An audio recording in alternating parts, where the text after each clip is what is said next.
I've received many requests from you about legal matters that actors are confronted with during their careers. Being a creative person can sometimes feel that we lack the ability to fully understand the practical side of contracts, the practical side of agreements. Today, I will do my best to share some thoughts on how to recognize the red flags, the ill-intentioned handshake, and those legal matters that keep us up at night. On this episode of Casting Actors Cast. It's time for another episode of Casting Actors Cast, insights for actors from a casting director. Each week, we show you how to advance your talent and your career with practical tips, advice, and positivity. Here he is, your host, Jeffrey Dreisbach. Well, hello and welcome to today's episode of Casting Actors Cast. I'm casting partner Jeffrey Dreisbach with McCorkle Casting in New York. I hope you're having a good day. Welcome. So glad that you are here. Hey, listen, if you would do me a favor, check out castingactorscast.com and find all kinds of cool information on the website. Casting Actors Cast, all one word.com. There you're going to find some past episodes. You're going to find some show notes called Jeff's Jots. Also, that's a way you can leave me a message if you want to get a hold of me. You can ask a question.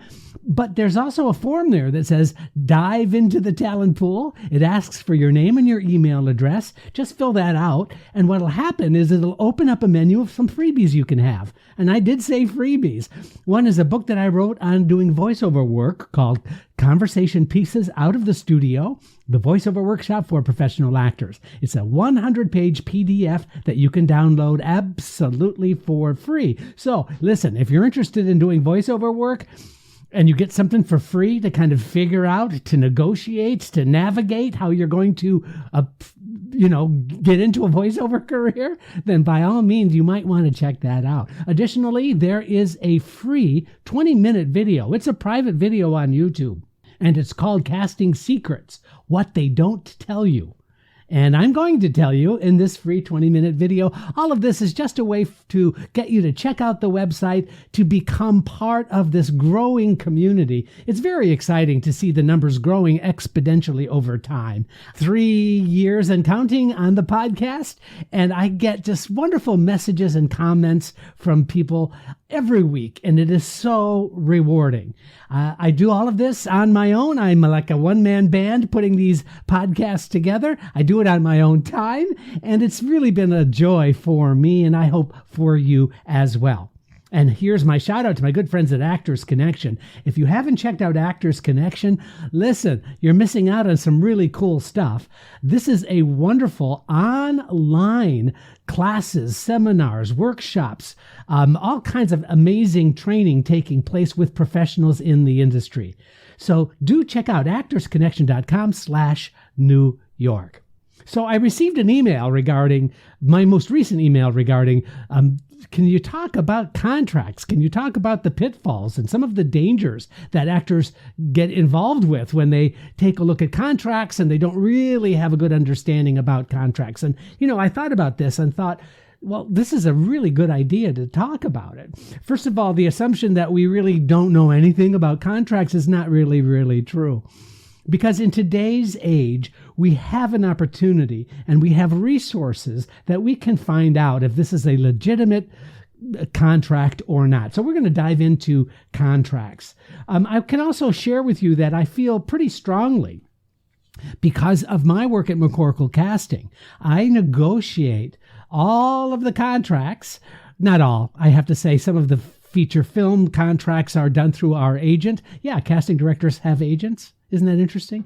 So our agent will, some of those bigger film contracts, the agent will handle in terms of negotiating, but many, the majority of our contracts, I'm the one that's in negotiations. I negotiate the contracts for our regional theaters. I negotiate the contracts for many of our films.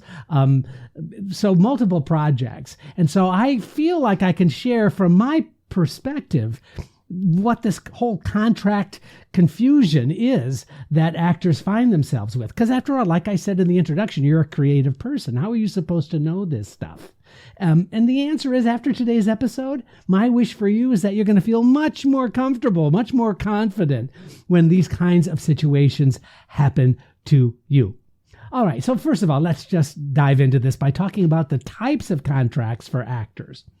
So there are basically 5 types of contracts that you should just simply be aware of. And this is not like you have to write these down, but if you want to get the show notes, okay, there's another promotional moment. You can go to the website and download the show notes so you have this information. They're called Jeff's Jots. And every week that I produce the podcast, I also put up the show notes on the website. Anyway, so number 1 of the 5 kinds of contracts that I think are helpful for you to be aware of are the union-generated performance contracts.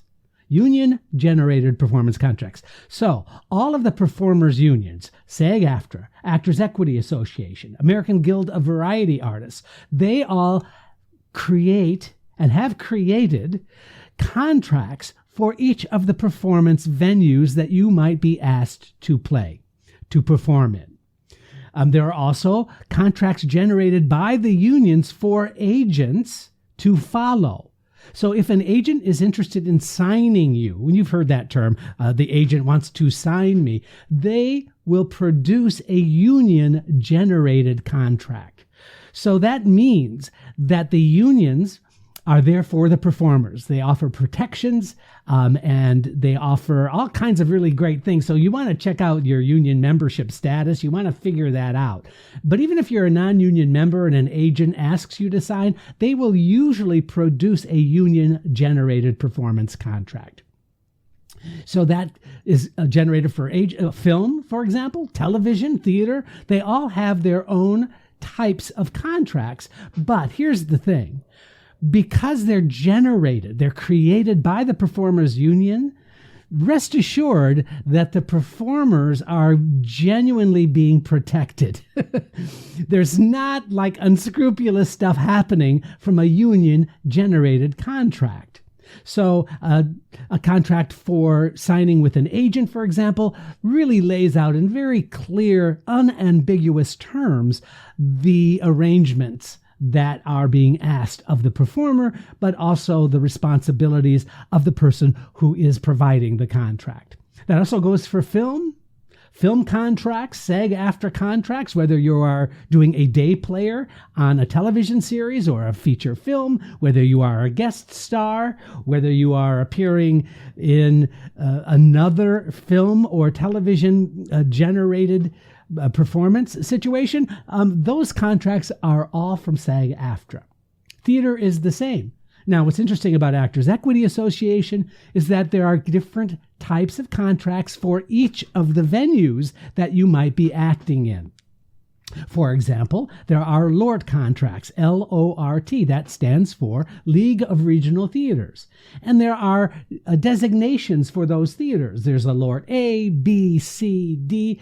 Those determinations are basically the size of the house, the size of the audience. And so a LORT A contract is different than a LORT B contract. It has nothing to do with the quality of the theaters. It has everything to do with the size of the audience. And so all of those contracts are laid out. There are also musical theater contracts. There are chorus contracts for musical theater. There are contracts for different kinds of theater or theatrical appearances. For example, a college or a university may want you as a guest artist. Well, Actors Equity provides a guest artist contract. So you see, union-generated performance contracts are there to protect the performer, are there to protect the actor. So that's the first type of contract that you need to be aware of. Now, the second type of contract is what I call individual or organizational commitment agreements. That's a lot of words. Individual organizational commitment agreements, usually generated by managers or non-union entities. So there may be some non-union theaters that have and produce their own contracts. Or there may be a manager who has their own contract. And the contract there are written by those organizations. So that's something to be aware of, that if it is not coming from a union and they're generated by the organization, then you might want to just be a little bit more cautious, making sure that the language of the contract is such that you are in full understanding of exactly what is being asked of you. And we're going to go into that a little bit more in a moment. And then there are now those non-union entities, like if it's a dinner theater, that's a non-union dinner theater. Or if it's a small, just, a summer stock kinds of situations that is non-union, there may be contracts, or there may be, number 3, this brings us to our third type of contract, which is called a letter of agreement, LOAs. Now, the confusion with letters of agreement is that many people think, well, it's just sort of a generalized agreement as such. And you know what? Letters of agreement are legally binding. So whether it's called a contract or it is a letter of agreement, the difference being that many times the letter of agreement is very scaled back, scaled down, doesn't necessarily include all of the legalese that a contract might have.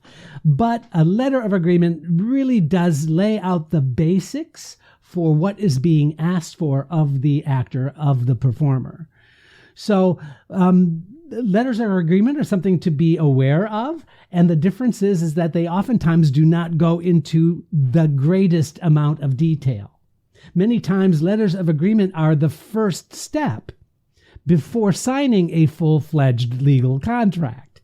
So there are certain terms that are agreed to in the letter of agreement, and then later perhaps a fully exercised, a full legalese kind of agreement that might be produced for you to sign as well. Nothing to be afraid of. Letters of agreement are very, very common. In fact, from where I sit as a casting person, we generate letters of agreements for many of our theaters all the time. It's just like fees for service. It's just, this is what we will do for you, and this is how much you can compensate us for our service. That brings us to number 4. A fee for service.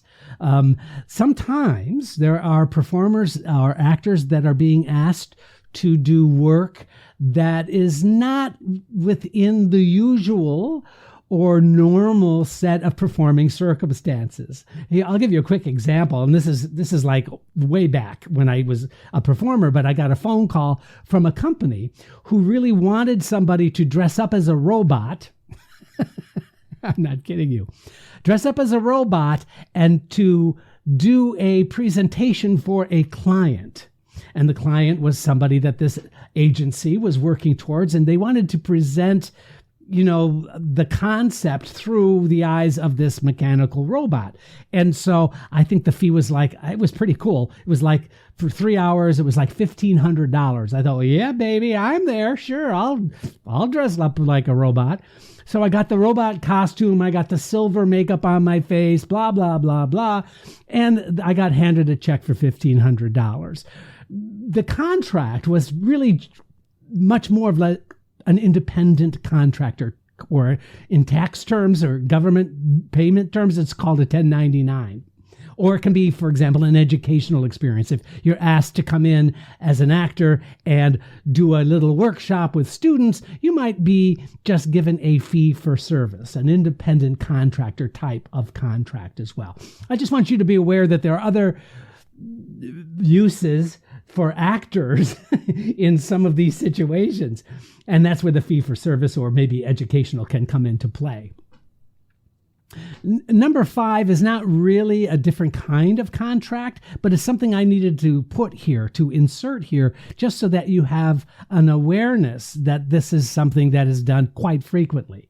And that's what I call amended contracts. Any of the 4 contracts that I just gave you might contain additional add-ons, or might have additional amendments put into them, additional language that is more specific or germane to the job that you are being asked to work. So amended contracts or add-ons to any contract or agreement, that's just something to be aware of. That's not something to be like freaked out over. If you see a standard SAG-AFTRA contract and then you see additional languages tacked on at the end of that contract, that's something to be aware of. That's not anything necessarily to be freaked out about, as long as you understand the language that's being shared with you in those amendments. So let's move on from there and talk about the basics of any contract. And these are the qualities, or the, that's not the right word, not the qualities, but the, I'm trying to think of the right word here. The language that is contained in any contract. Gosh, I don't know why I had problems with that. So the basics of any contract. First of all, clearly fees to be paid. What are the fees that you are going to be paid for the service of that you are providing as an actor? Many times that includes residual payments. As you know, residual payments are after the fact payments that are being made. If you do a television commercial, for example, and it's over a 13-week period of time, SAG-AFTRA has very clear language that residuals are to be paid should that commercial run for any future airings. In feature films, for example, there's discussions about points being percentage after box office, or because of box office take after the film production company has made its money back and is in such a position to start offering points, then you get some additional points. Usually that's for leads in films or secondary characters in films. In lieu of an upfront fee, you might get a smaller fee, but yet points at the end should the film be, or the television project be, successful. There's also, in many contracts, there's profit sharing agreements. For example, Broadway contracts are known because of the producer agreeing to put money in for your retirement, or other kinds of profit sharing that takes place. Points and profit sharing sometimes can go hand in hand, but the language is very specific about when those additional payments kick in. So retirement contributions, like I said, are something to be considered. Additionally, in terms of payment, the schedule of payments are also made very clear in every contract. When will you be getting paid? How is that payment scheduled out? If you're paying all of the money up front, or is it going to be a weekly or bi-weekly? All of that language is provided in almost every contract. The other thing in contracts, number 2, is the length of service. How long is the agreement in effect for? So if it's the run of a play, well, then clearly that language is going to be spelled out. It starts on this date, it ends on this date. That kind of makes sense, I would think. But also know that written into many agreements are the possibilities of extensions. Should there be a longer run of a play because of its success, then that language is also spelled out. So the length of service is also very clear. Length of service as it relates to feature films, for example, they have what's called a board. The board is the start date, the days you're going to be on set doing the job, transportation dates, and last day of shooting dates. So that language is very clearly made available to the actor, and therefore it becomes very, very clear that the length of service is laid out in a very, very succinct way. Now, having said that, I can tell you that is generated usually from what's called a deal memo in feature film. The deal memo is something that you would never see as a performer, but between casting and the representative of the talent, the agent. So casting, acting on the producer's behalf, would come up with a deal memo laying out the specific terms of that agreement, and that's deal memo is what is being generated when a contract is produced for the actor to sign.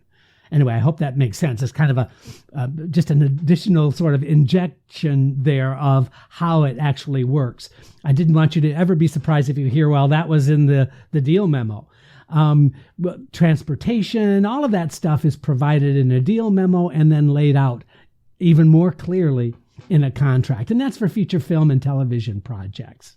So just something to be aware of, some additional input is being made at that point in time. So number 3 of what to expect in any contract is the definition of what's to be provided. The usual customary service that is being asked for to play a particular role. You are being hired to play this character in this project, shot at this time. Any additional requirements of what is being asked for you. For example, there is a reasonable expectation for you to be doing press or publicity for a feature film or a television project. All of those things are worked out very, very clearly. But I didn't want you to be surprised if suddenly you feel, gosh, the show is, my contract ends here, but now I'm being asked to do some additional things. Understand that language is very clearly and should be very clearly laid out. So the usual customary additional requirements are also something that you might expect to see in a contract. Moving on from there, some additional elements that are in almost every contract is what we call the null and void. So if there is reasons, let me say that again. Language is challenging today. If the contract has reasons that need to be spelled out to break the agreement, whether it's you breaking the agreement on the contract or the other party breaking the agreement with you, that null and void language is put into the contract. Quick example. If you sign an agreement with an agent, for example, and the agent wants to sign you for a year, and that's very common, by the way, 6 months to a year. They want to sign you. They want you to work exclusively with them. They want to work exclusively with you because it's an agency. They're going to be sending you out on auditions. They really need that commitment from you as well as you needing the commitment from them. That's amazing.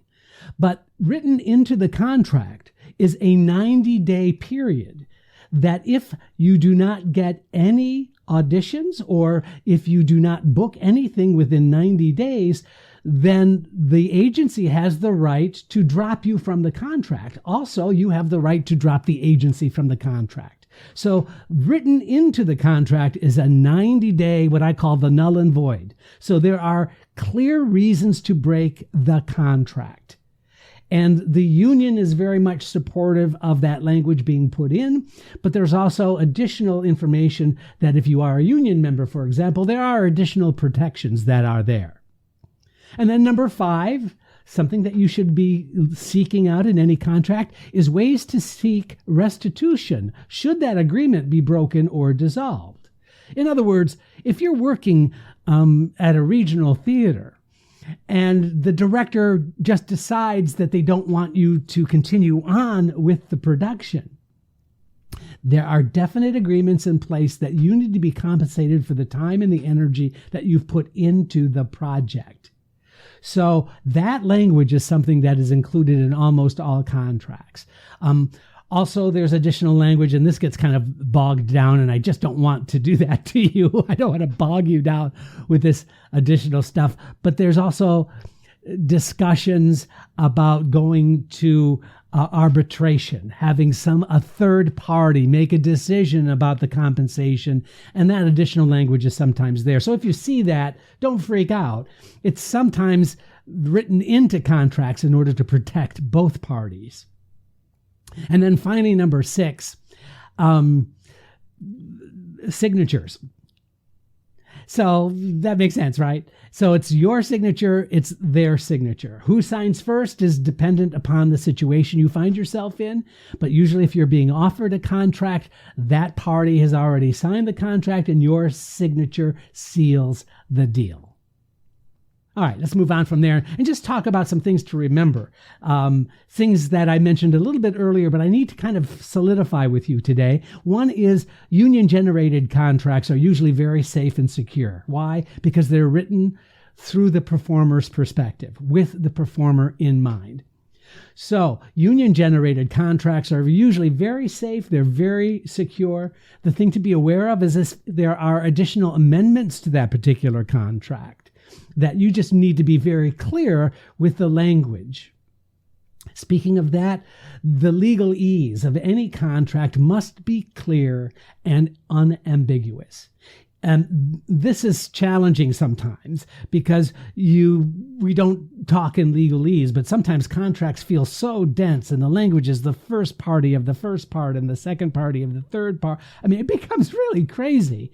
So every contract must at least have unambiguous language, information that is very clearly laid out. And if it is not there, that is the time that you must seek out additional resources to help it make sense. Don't rely on the language of the person who's offering you the contract. It's important that if there's anything that is confusing to you, that you must seek additional information. That does not necessarily mean seeking out a lawyer, by the way, because that'll cost you time, that'll also cost you money, and that might also provide some ill will between you and the other party.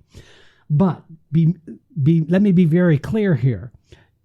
The language must be unambiguous. You must understand exactly what is being said. Here's another suggestion about contracts. I would never, ever have you sign a contract immediately.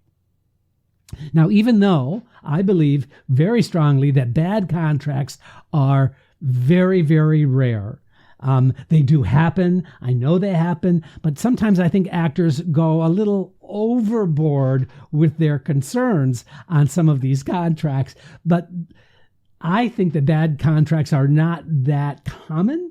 The only ones that are suspect to me are the ones that are generated from the other party without any additional influence. Like sometimes managers' contracts can be very confusing and you need some additional support, some resources there to help you with that. But the most important thing is your comfort level, right? I mean, you need to feel like you understand and it's comfortable. But I often suggest if a contract is offered, giving yourself a little bit of a break, saying, can I return this? I want to read it through. Do you mind? And I'll get it back to you tomorrow or whatever the situation is. That just kind of makes sense. No one is going to fault you for that. And if they do, see, that's to me a red flag. So here's the thing that I feel about legal advice, and you might disagree with me here, and you're certainly more than welcome to. I think erring on the side of caution is better. But my feeling and my sense of things is that legal advice should only happen if there are questions that really are unanswered. Frankly, and that's important, right? Unanswered questions need to be dealt with. If it's confusing in any way, then by all means, don't sign anything. But I also think that you should consider not wasting your money. Just be confident with any agreement that you have that there is goodwill between both parties. But if there is something there, you have to check it out. Again, you can check it out with perhaps somebody who's in the same position. Maybe somebody else who has had the similar contract. Maybe you have a relationship with a casting director and saying, I got this contract and something kind of weird about it. I'm wondering if you would mind just giving me your advice. Legal advice is important and necessary should there be any questions. So don't get me wrong about this. But I also, like I said, I also think there's sometimes the sense of going a little bit overboard. Let me just also share this with you, if I may. A contract is really not there for your emotional well-being. Sure, it's great, and you want to feel good about the job. So there is a sense of well-being and emotionally being comfortable with the environment. I'm not saying that, but I just want to remind you, it's not meant for that. It's meant as a business. You are the CEO of your own company. And so from that perspective, a contract is just good for business. Now, I have said this, and I mean this, healthy skepticism is valid. It is only valid to a point, however. If you keep a business perspective on all the negotiations and all the contracts that you're being given, you will rest easy because you know the legal matters, and you will find value and support in any agreement you make. Hey, if you like this episode, please feel free to give me a thumbs up, a like. Please feel free to share this with others. Also, I would love a review from YouTube or iTunes. It really does help the podcast. I'm Jeffrey Dreisbach. Thank you for joining me. This is Casting Actors Cast. Thank you for joining Casting Actors Cast. Please don't forget to review, like, and share Casting Actors Cast wherever you get your podcast videos. Thanks. I'm Megan Grace Martinez.